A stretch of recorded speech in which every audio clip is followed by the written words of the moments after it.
hire Dan Quinn to match with their new general manager, Adam Peters, to lead this franchise into the future. The way that we live is not for everybody, okay? It's not, all right? Because we're going to run and put our bodies on people in a violent manner. Whether the team is giving us the highest of highs or the blues of blues, we'll cover it all here on Commanders Nightly News. I, of course, am your host, Louie T. Thank you for joining me. Let's get to tonight's lead story. So the real question is, what the Commanders are doing right now, is it sustainable? I think that's the question that everyone has. Is this a mirage? Are we really what we're showing? Again, this game on Sunday versus the Ravens going to go a long way in helping a lot of people outside of our market, because I told you already, no matter what happens in this game, stands for a blowout loss. You know, I'll be a little bit disappointed and dejected if this is a game in which we're non-competitive. And I don't see that happening, to be honest with you. But outside of a blowout loss, I don't think you can change the way that I feel about this team. And even if you know, the game somehow gets away from us late, but we were competitive throughout, similar to the Tampa Bay game, I'll still feel really good about this team, and it won't really change the way I feel. The only thing that can really change how I feel is one of two things: a blowout loss where we were never in the ball game, non-competitive from the jump, and we looked overwhelmed and overmatched, right? Because that'll feed into the narrative of, oh, you didn't play anybody, you know, you're not serious, you've only beaten bad teams, et cetera, et cetera. So that'll be a little disheartening. And then on the other end of the spectrum, if we just go in there and win, and it doesn't have to be blowout, it could be a 1-point victory with a walk-off field goal, it doesn't matter. You go into Baltimore and you win, and it changes everything, right? Because now that's the last obstacle and hurdle that you have to overcome. What they going to say now if you go into Baltimore and win, right? Now you've proven to everybody that we can beat anybody in the league, and it's not a situation where you're playing the little sisters of the poor and you're beating up on them and you can't beat good teams, quality teams. And then again, this will be done on the road. You can say what you want about Cincinnati. That was on the road. You can say what you want about Arizona. They just went to San Francisco and won. That was on the road. You go to Baltimore and you win on the road again. What does that say about this team's intestinal fortitude and their attention to detail and the ability to go out on the road in tough environments and come out with victories? So we'll talk more about that tomorrow when we turn the page to Baltimore. But I first want to talk about something that I usually talk about on Mondays, but I was so excited and I really wanted to get to where you guys were mentally after the 4-1 start. You know, we haven't started this well since 2008. So I really wanted to gauge where you guys were mentally. Was the PTSD still, you know, hindering some of you from getting overly excited? And I've read almost every comment, and I'm going to read some of them on Wednesday night's live stream because I think it is important to kind of get the pulse of where everyone is. And I find it fascinating where some of you are mentally, and I get it. It's hard to undo 25 years of physical and mental abuse in 5 weeks. It's been longer than 5 weeks because it really started in the offseason when Adam Peters was hired. And it's kind of circulated all the way through to now. But you needed to see the play on the field. And through the first 5 weeks, they've given you a reason to believe. But to what degree? And so we'll get to that. So I was really fixated on that yesterday. So I said I'd come back to this today. So let's talk about the keys to victory from Sunday's game and what the Commanders did in order to get the victory. And so I'll just, spoiler alert, if they do this well in any game, period, it doesn't matter who the opponent is, I guarantee victory. Unless they do something like turn it over 3 or 4 times to negate all of the good. But if you do it this way, you're going to win every game. Let's get into the keys. Offensively, first key to the game was to protect Jaden and the Duke. I gave them a half point for this one. Obviously, Jaden was sacked 3 times in this game. And for the most part, they protected him. But there were a couple of sacks, especially early in the game. You know, one late where he got hit. And he said that he was being overdramatic. That was funny. When he kind of squatted down, got a sip of water, you know, spit it out. And a lot of people were like, oh, Jaden's a little banged up. And, you know, look, it looked like he got a little banged up. But the Browns had a player down, so it gave him a chance to catch himself. He said he was being overdramatic. That was funny. But he was sacked 3 times. and then we turned it over twice. So we didn't protect the Duke, and we protected Jaden. I mean, we didn't hear from Myles Garrett. He didn't register a stat, not a tackle, not a sack, nothing in this game, not a pressure, nothing. So by that measure, you got to say that they did their job, but it's a half point. 3 sacks, 2 turnovers. That's not protecting the Duke, and that's not protecting Jaden the way that we know we can protect him, and he can protect himself. So half point there. Win first and second down. Stay on schedule was the next offensive key. You needed to win first and second down. So many people make a big deal out of third downs. And yes, you should, because whether it's 3rd and 13 or 3rd and 3, you want to convert on third downs. Guess what? 3rd and 3 is a lot easier to convert than 3rd and 13. How do you get to 3rd and 3? You get to 3rd and 3 by what you do on first and second down. And so many people omit first and second down when they talk about third downs. But I think a great example of that is the Cleveland Browns. Why were they 1 of 13 in the game on third downs offensively? Because they didn't do anything on first and second down, and their average third down yardage needed to gain was like 8.9, which is essentially 9 yards to go on third downs. Like, you can't stay in third and long like that with the offensive line as bad as the Browns' offensive line has been this season and expect to survive. With as slow as Deshaun Watson is processing things, you can't be in third and 8, 9, 10, 11, 12, 13 and expect to convert. So same thing goes for us. We can't expect to be a high efficiency third down team if we cannot stay on schedule on first and second down. And we did that in this game. We stayed on schedule, and it started slow, but things picked up as they, normally customarily do. And we were able to get it done, but we won on first and second down, and that set up third downs and manageables, and we were able to convert those as well. The next offensive key was score 24 or more points, score at least 5 times in this game, and 3 of them need to be touchdowns, right? Mission accomplished. We scored 34 points. We scored 4 touchdowns and 2 field goals. So by and large, they took care of business, did the things they needed to do. You would like to see them clean up some of the red zone situations, the interception. We had another possession. Well, Terry dropped the ball. I mean, there's nothing else there to really be said. Jaden missed Zach Ertz for a touchdown before the interception. So you'd like to see us, be opportunistic there, take advantage of all opportunities in the red zone. That said, again, another outstanding performance.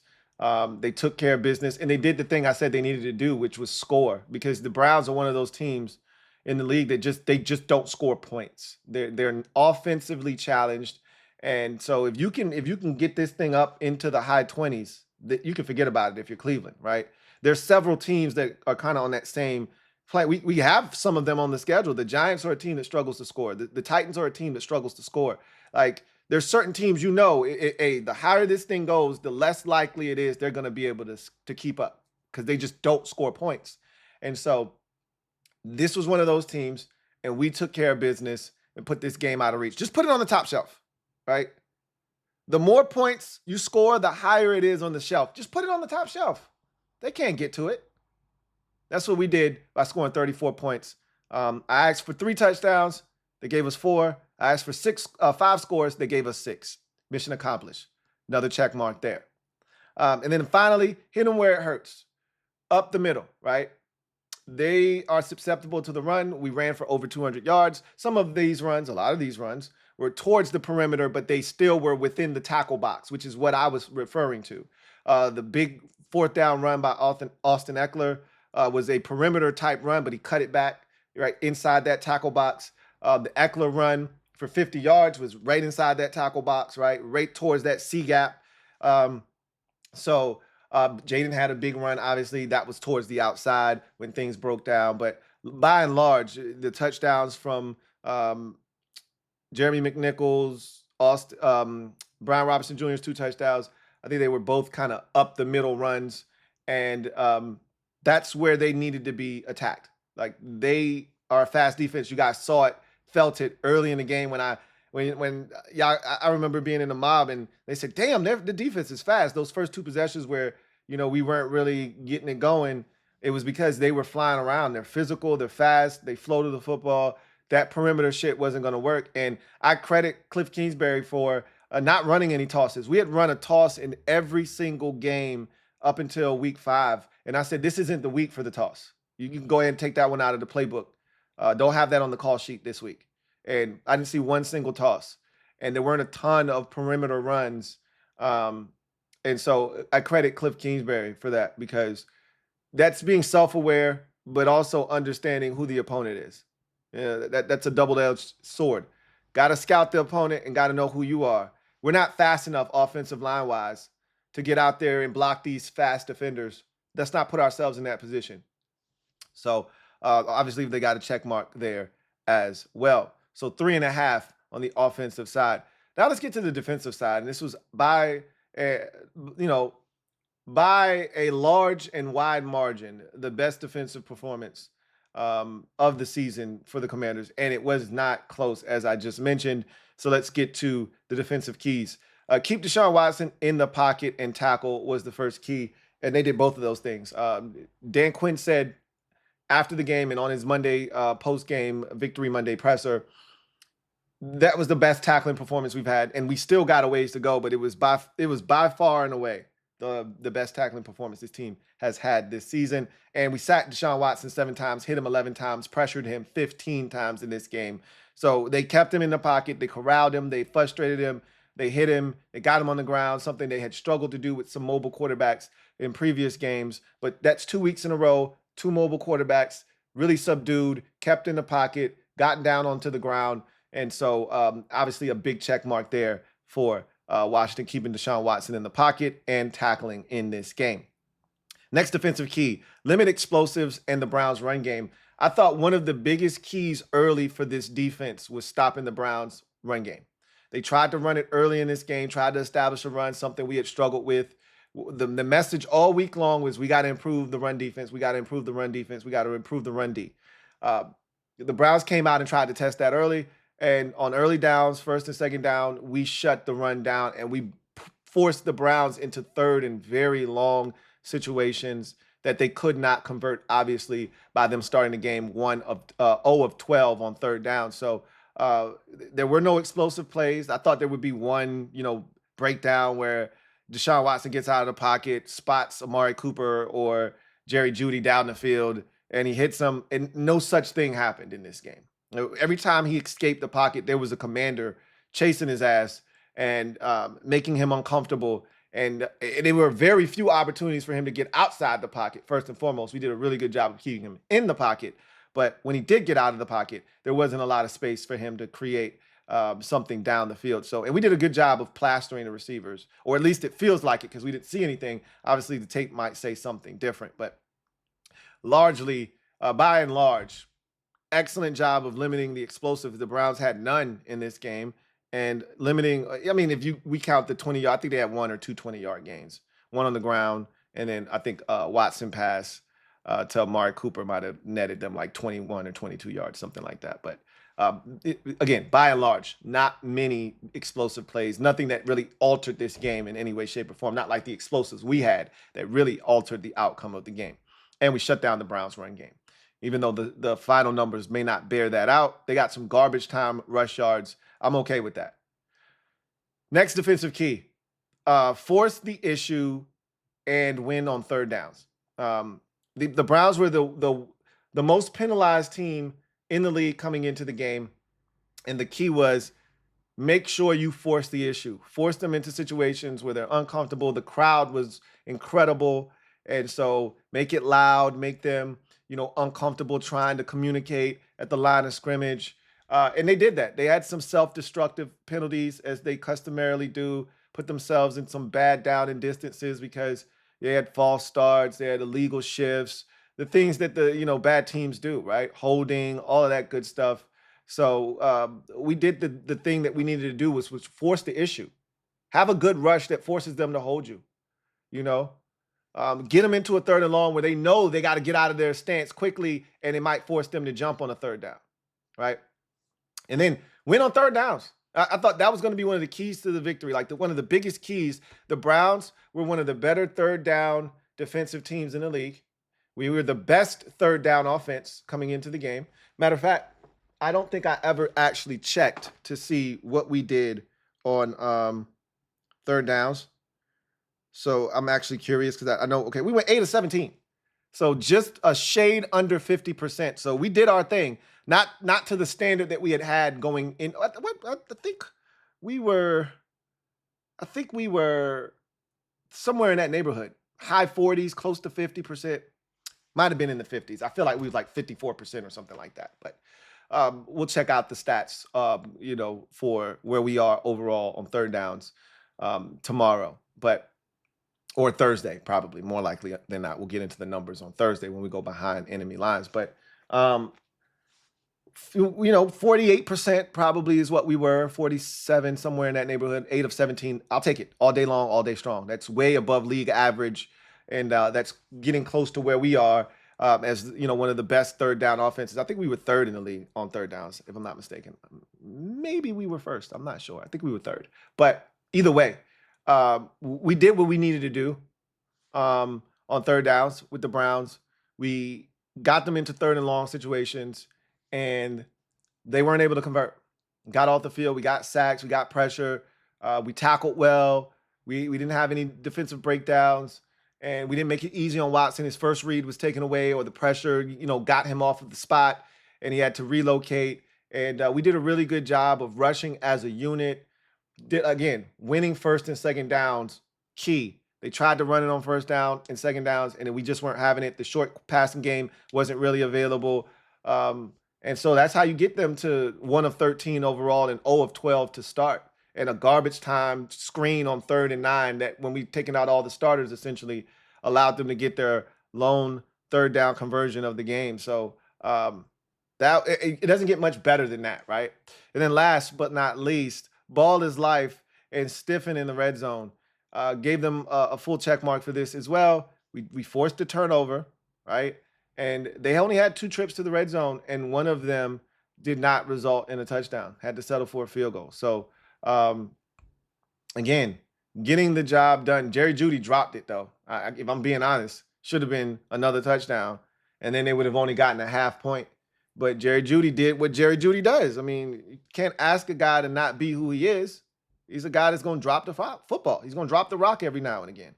And that's what he did. So we benefited from that. You make a mistake, we got to capitalize, and we did. We forced them to kick a field goal when they clearly down 28-3, clearly needed a touchdown, or 27-3, clearly needed a touchdown.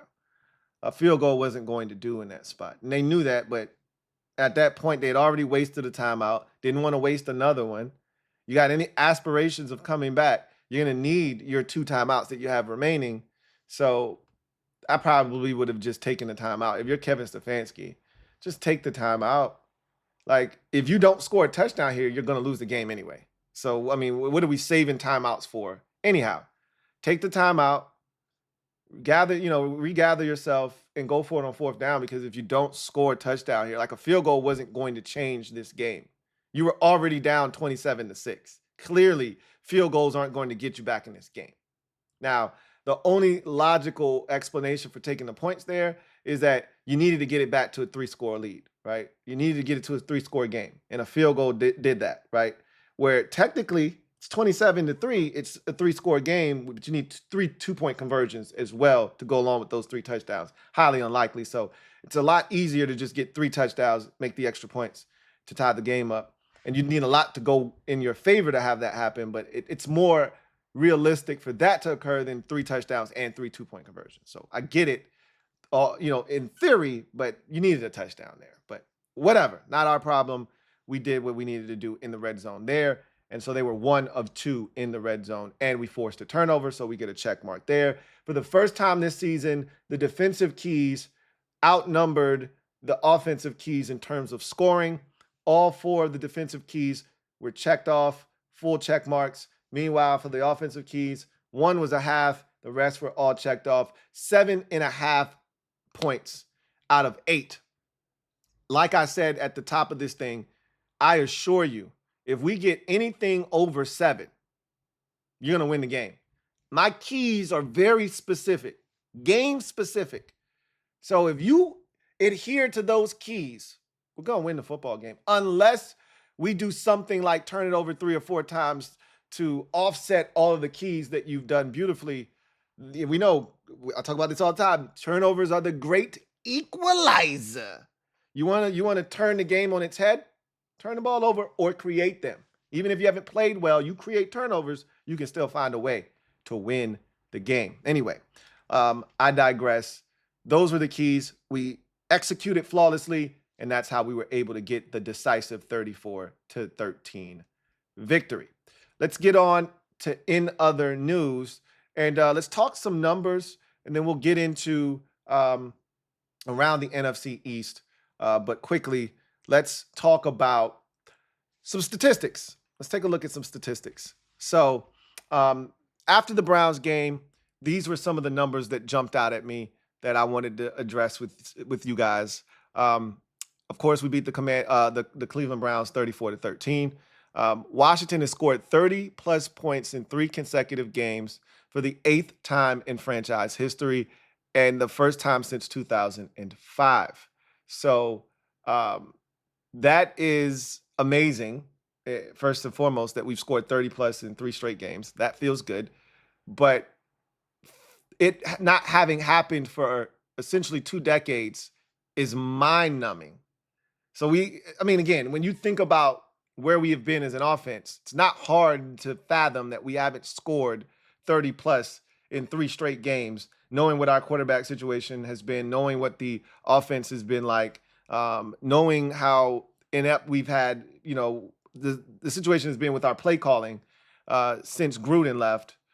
You get it. You understand why the situation has been. But damn, it's still crazy to see it, right?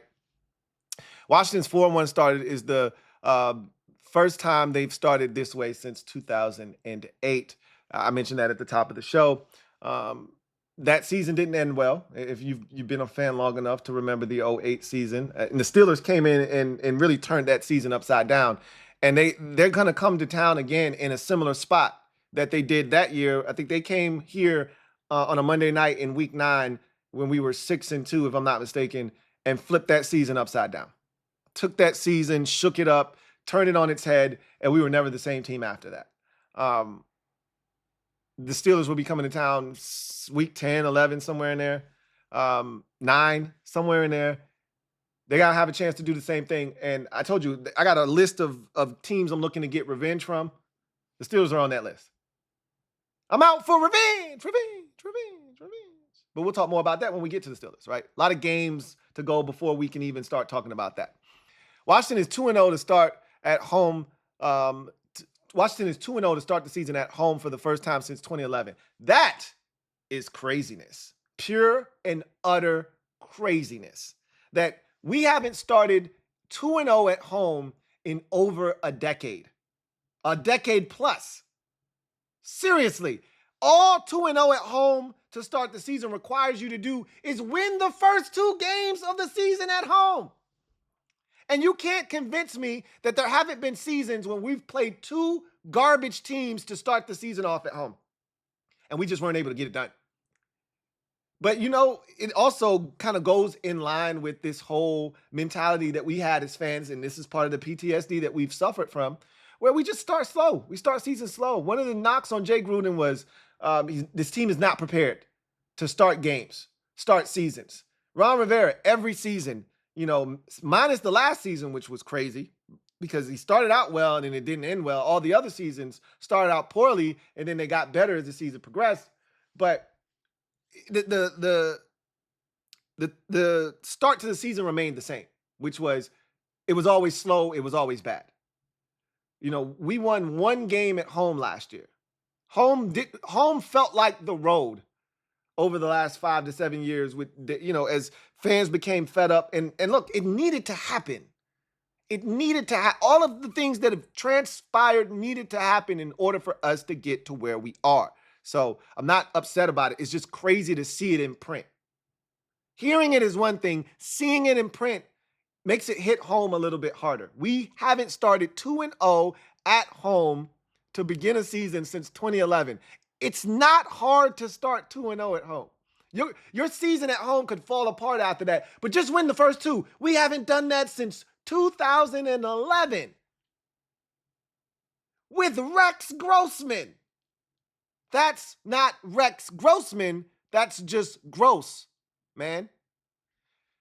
Washington has recorded 3 rushing touchdowns in 3 consecutive games for the first time in franchise history. Let that sink in. Anytime you hear the first in franchise history, this is a storied franchise that's been around since the 1930s. Anytime you hear the first time in franchise history, that means something just happened that is very, very rare. 3 rushing touchdowns. And that goes back to that identity I talked about wanting us to establish, that you've heard Dan Quinn talk about establishing and kind of talk about setting the stage for having an identity, having, a foundation. Who are we? What do we represent? I've talked about this the last couple of weeks in my keys to victory of us being true to who we are. Don't get caught up in this Jaden Daniels hype and start throwing the football. I thought Cliff Kingsbury did that early in this game. I thought he kind of got away from the run a little bit. And I said, hey, Cliff, remember who we are. And Cliff said, you're right.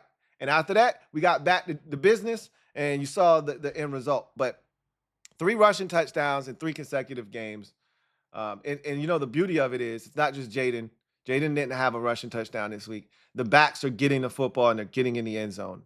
And everybody's eating in that backfield. Jeremy McNichols, 2nd consecutive game, he's found the end zone. That's 3 touchdowns in 2 weeks for McNichols. Brian Robinson Jr. has equaled the amount of touchdowns that he had all of last season already in the first 5 weeks of this season.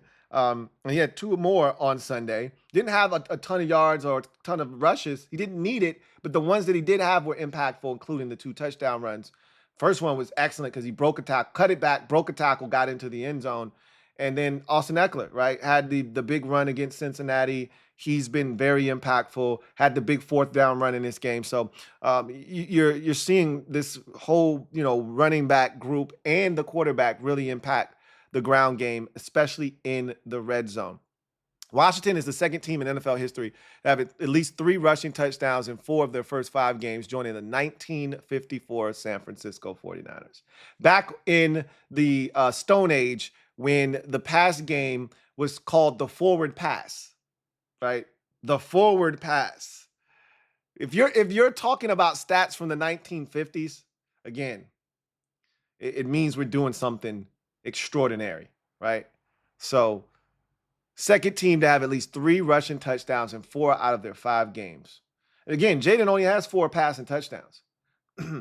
So if you're scoring all these points that we've been scoring, they got to come somewhere. They're coming on the ground. And I told you, what did I tell y'all last year? What did I tell you all offseason this year? The best teams in the red zone have the ability to run the ball in. It's the safest way. You don't put the ball in harm's way. We just saw Jaden throw a pick in the red zone. The easiest way to turn the ball over in the red zone is to throw it. The hardest thing to do is because the field is condensed. It's not as much space. You're going to have to make tight window throws. You can't be afraid down there. So mistakes can happen. Ball gets tipped in the air. Anything could happen. The easiest way to score and minimize mistakes is to run the football. And if you can do that with any type of success, you're going to have a high conversion rate in the red zone. Per NFL research, Washington is the first team since 1970 to score 150-plus points in their first 5 games while starting a rookie quarterback. Yummy. That is delicioso, right? That is a delicious stat. First team since 1970. We're talking roughly 55 years. 54 if we're being exact, but who's keeping count? Since a team with a rookie quarterback starting in the first 5 games has scored 150 points or more. Wowzers. Per Elias Sports, it's going to get deep when we go per NFL research or per Elias Sports Bureau, right? If you get one of those two, they went deep diving for these statistics. This ain't some ancillary, surface level stats. We digging deep for this shit. Per Elias Sports, Washington has won 2 consecutive games by 20 or more points for the first time since 19 97. We used to joke about how infrequent we would blow teams out, how infrequently that would happen. Every win was close, down to the wire. You're biting your nails. You're at the edge of your seat. You're standing around. You're pacing. You're walking around. You can't sit still. That was our life. Hasn't been the last 2 weeks, and I can tell you the last 2 weeks have been glorious. I'm over here watching 6 games at once, and our games on the TV by itself, and that's just a glance just to see what happens on the play. But I'm locked in on the 4 games on the big screen, and then I got my cell phone going with another game, and so I'm able to lock in on all these other games, and that is such a beautiful thing because I'm a football junkie. Y'all know that.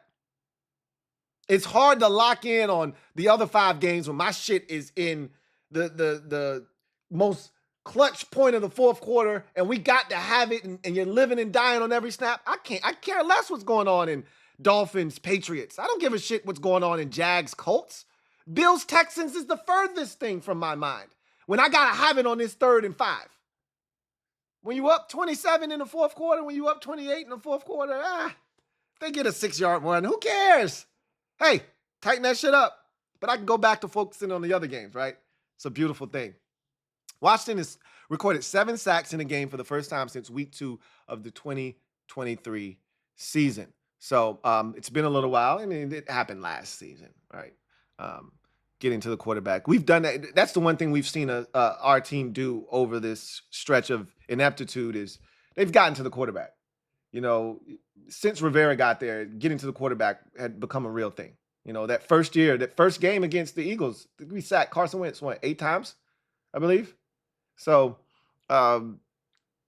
we've seen us get to the quarterback quite a bit. Washington's defense recorded at least 7 sacks for the first time. So same thing, pretty much. And then Washington held a 28-point lead for the first time at home since November 15th of 2015 versus the Saints. There are so many of these type stats, that last one that gets me going, that gets my blood boiling a bit, that I just want erased. So I'm glad we're doing this. And there's some nasty playoff stats, playoff win stat. Like, we got to get out of some of those categories, right? Washington hasn't won a playoff game since 2005. We got to get out of there. Soon, there will be a short list of teams on the longest playoff win droughts, and we might not be on it right now, but they only put the top 4, and we might be 5th on that list. And if somebody else gets their name off that list, here we are. And we got to get off that shit. We got to get off that list, right? Like, there's a lot of them shits where I'm like, hey, we got to do something. Washington hasn't won 10 or more games since, or 11 games or more since 19. We got to get off that list. Longest NFC, championship game drop. We got to get off that list. We got to get off that list. One thing at a time. One thing at a time. Let's keep the stats going, though. Jaden Daniels is the first player in NFL history to have 1,000 pass yards and over 250 rush yards in their first 5 career games. Saw that stat, and they expanded this one to make it even tougher for the next guy that wants to come along and try to break it. It's 1,000 yards and over 300 rush yards. 1,000 pass yards and over 300 yards rushing in the first 5 career games. So we're going to take it a step further and extend move that goalpost back a little bit. Extend the goalpost just a bit. 300 rush yards. You want this record? Come get it. But you're going to have to work hard for it. 1,000 pass yards, 300 rush yards. Good luck. Going to need it. Daniels' 41-yard touchdown pass is the longest of his career. I blame Terry for that statistic being legit right now because Terry had a chance to score again in that same game, and that should have been a 71, 72-yard bomb for a touchdown, and he couldn't keep his feet. So I blame Terry for this. But good job of Diami reeling that thing in, perfectly thrown football, and making it happen. Daniels recorded a 34-yard rush against Cleveland, the longest rush by a Washington quarterback since Taylor Heineke had a 38-yard rush against Green Bay in Week 7 of the 2021 season. I remember that game like it was yesterday, and I couldn't believe Heineke had such a big run. I'm looking forward to Daniel. I told you, we still are waiting for that big run. It's going to be like 62 yards for a touchdown on somebody's head. It is coming. Don't know when, but when it does, it will be epic. And I'm waiting. And I'll continue to wait because I know it's coming. Somebody's going to catch it. It's just a matter of time. We'll see who it is. I would love nothing more than it to be one of the NFC East teams, by the way. I would love nothing more than it to be Dallas, Philadelphia, or the Giants. Preferably Dallas. I need them to see what this is and what you have to deal with for the next 15 years. But look, beggars can't be choosers. I'll take it on whoever it comes against. Austin Ekeler rushed for 67 yards and caught 2 passes for 30 receiving yards. Eckler's 57-yard rush in the second quarter is the longest run of his career since week 1 of 2023, and his longest rush by a Washington running back since Darius Geis. Darius Geis had a 60-yard rush against the Carolina Panthers in week 13 of the 2019 season. And we all remember that game. That was the game where Ron Rivera got fired afterwards. We ran the ball. He had over 100 yards rushing. Geis did. Adrian Peterson had over 100 yards in that game as well. And we won that game. And Ron Rivera got fired shortly thereafter. So Eckler's been magnificent. I mean, what more can I say? Eckler's been incredible. He's one of those guys that we signed as free agents that I don't know how many of you were really looking for a huge contribution from, but he's been one of the many guys that they brought in free agency that have stood up and delivered. Frankie Louie, Bobby Wagner, Austin Ekeler, Zach Ertz, Dorrance Armstrong, Tyler Biadasz, Dante Fowler Jr. Like all these guys have delivered. They've delivered the goods. You know, Noah Igbenogany. Like guys have come in and they've been worth the price of admission. Nick Allegretti. So love it, love it, love it. Let's go ahead and now turn our attention to around the NFC East. So the Commanders obviously are 4-1, lead the division, had a chance to really open up a big lead. No fault of our own. We did what we needed to do. We took care of business, but so did the Giants and the Cowboys. So every team in the division won.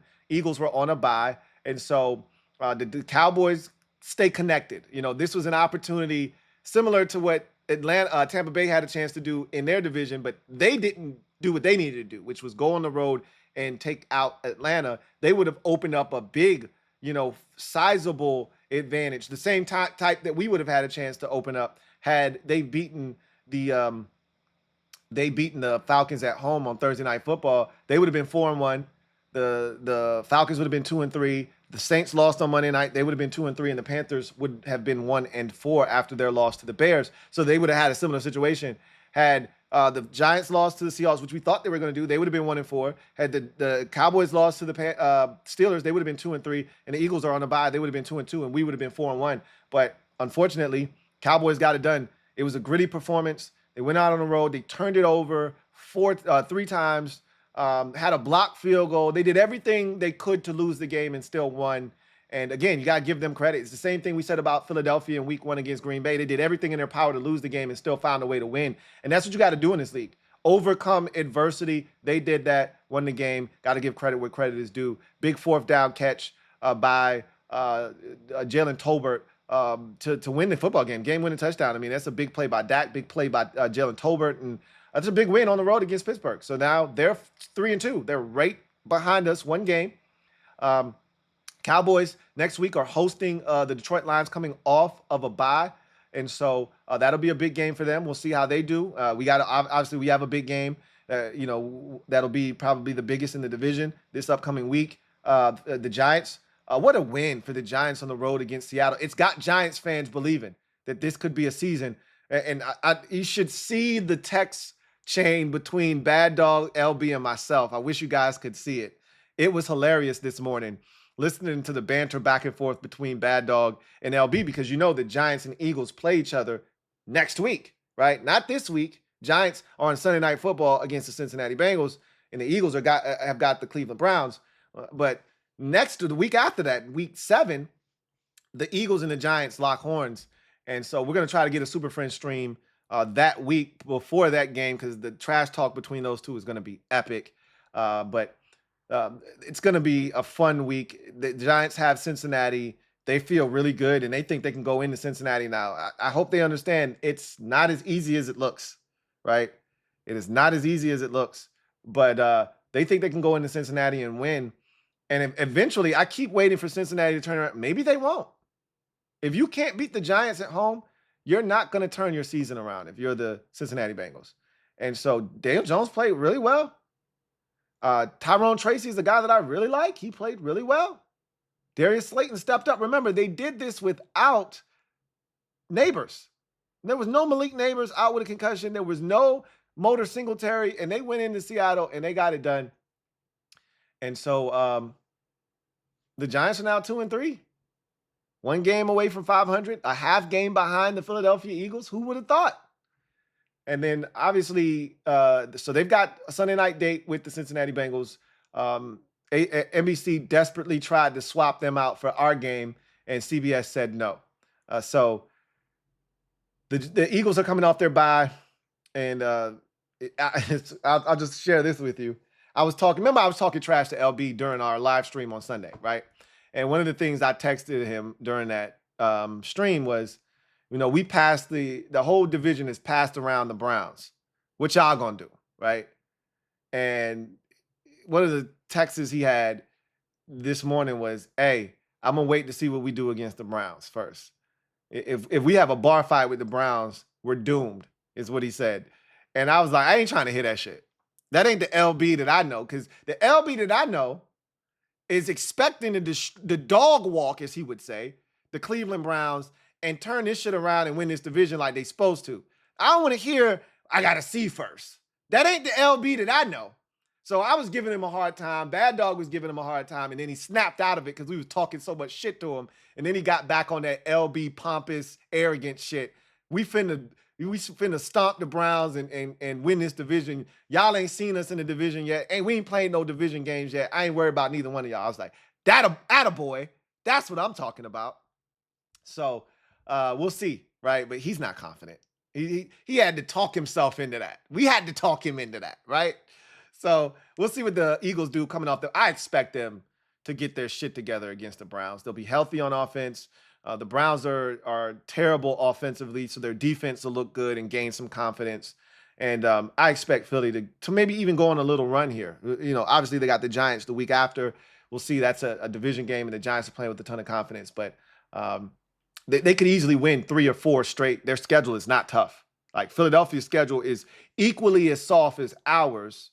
And so they could easily get hot here, if they play the kind of football. And we know they're front runners. If they start winning and they start building some confidence, you know how they get. So, we'll see. But right now, division standings, good guys, first place, 4-1.